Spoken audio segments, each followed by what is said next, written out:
1. Latar belakang demokrasi liberal.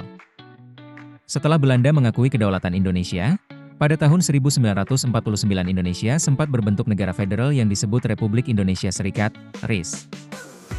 Namun sistem federal ini tidak bertahan lama. Pada 17 Agustus 1950 Indonesia kembali menjadi negara kesatuan Republik Indonesia dan mulai menggunakan Undang-Undang Dasar Sementara 1950. Sejak saat itu Indonesia menerapkan sistem demokrasi liberal dengan model pemerintahan parlementer. Dalam sistem ini kekuasaan pemerintah dijalankan oleh Perdana Menteri dan Kabinet. Sementara Presiden hanya berperan sebagai kepala negara. 2. Ciri-ciri demokrasi liberal. 1. Banyak partai politik bermunculan. 2. Kebebasan pers sangat luas. 3. Rakyat bebas menyampaikan pendapat. 4. Parlemen memiliki peran sangat kuat. Kehidupan politik menjadi sangat dinamis, setiap kelompok bebas menyuarakan kepentingannya.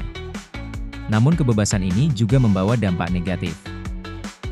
Partai-partai politik sering berselisih. Masing-masing lebih mengutamakan kepentingan kelompoknya daripada kepentingan bangsa. 3. Gonta-ganti kabinet. Akibat konflik antar partai, kabinet sering dijatuhkan melalui mosi tidak percaya di parlemen. Dalam waktu kurang dari 9 tahun Indonesia mengalami lebih dari 7 kali pergantian kabinet, di antaranya 1. Kabinet Natsir 2. Kabinet Sukiman 3. Kabinet Wilopo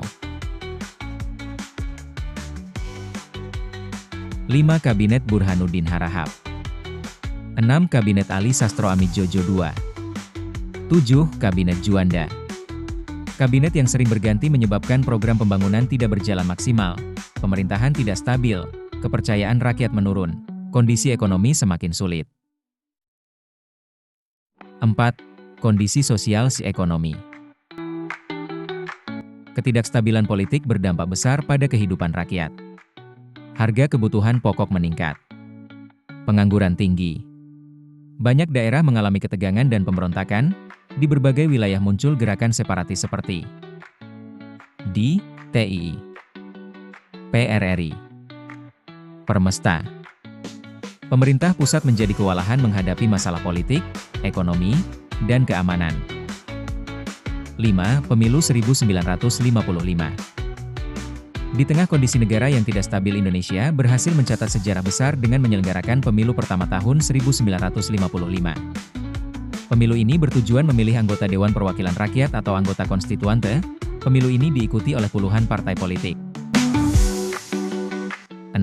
Kegagalan konstituante.